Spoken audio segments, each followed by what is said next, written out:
الله ولي الذين آمنوا يخرجهم من الظلمات إلى النور والذين كفروا أولياؤهم الطاغوت يخرجونهم من النور إلى الظلمات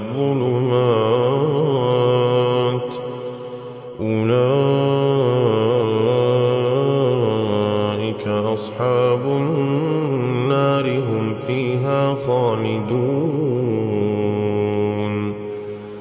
ألم تر إلى الذي حاج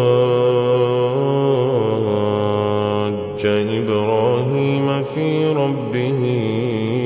أن آتاه الله الملك إذ قال إبراهيم ربي الذي يحيي ويميت قال أنا أحيي وأميت قال إبراهيم فإن الله يأتي بالشمس من المشرق فأت بها من المغرب فبهت الذي كفر والله لا يهدي القوم الظالمين أو كالذي مر على قرية وهي خاوية على عروشها قال أنى يحيي هذه الله بعد موتها